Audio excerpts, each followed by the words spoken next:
at Visakhapatnam station, we have started this facility of Rapido pickup point. As we all are aware that passengers are using the Rapido facility, but they are facing lot of challenges. Like when they book the Rapido, they have to be in touch with the driver regularly to find out the pickup point, and they have to move in the station from one point to another point.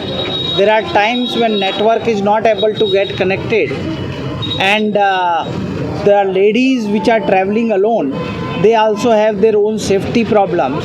So in order to remove all these problems and facilitate the passengers which are coming to Visakhapatnam station as well as going from Visakhapatnam station, this Rapido pickup point has been provided.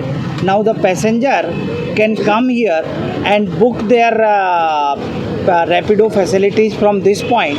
Also, if they want to book on the geofencing area, they can book it, and then the pickup point is fixed, so there is no confusion and amongst the passenger.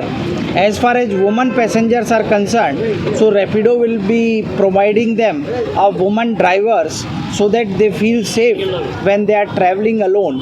So with all these facilities, I am sure that Visakhapatnam station will get one more comfort for the passengers which are passing through it. This facility has been given in a very transparent manner by the division by doing the e-auctioning model, which is being used all over India.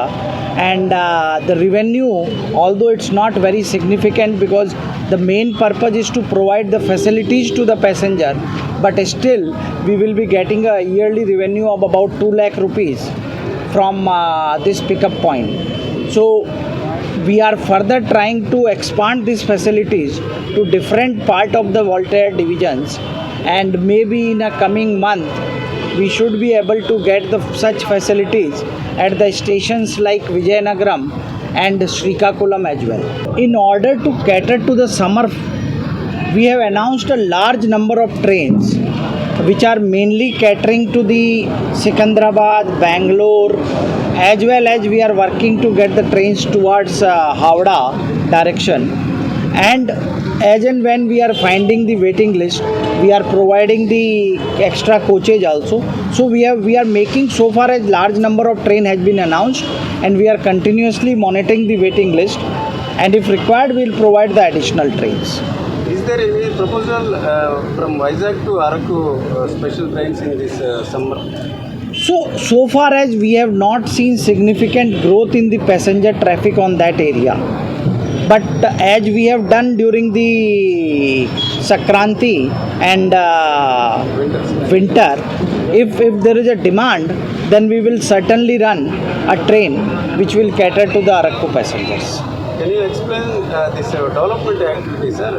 Redevelopment in Vizag railway station. So as I said that Voltaire station redevelopment, it's a big project where, as you can see, that PRS building is already being demolished and work on the west side of the station building is going on. This will be a U shape of building where there will be a building on west side of the station, east side of the station, and a terminal building, and there will be a 4 huge parking provided which will be catering to the large number of the vehicles, and this will have a seamless movement from one part to another part. The building will be designed to G+5. Initially it will be for G+2 or G+3, but it will have a possibility to get it extended up to G+5, and it will have almost all facilities. The purpose of this 500 crore project which is being going on for the station building development, station yard development is a separate work which is under process, but this station development, building development work of 500 crore, the purpose is to make it as a big city center, and people of Visakhapatnam should come to the station not only for travel but for their other requirement as well. Is there any multiplex and hotel rooms and other things? So you see, the provisions have been planned for everything. It depends, because these are all commercial things, but considering that we are going to have a large number of parking, I think all the commercial facilities should come up here.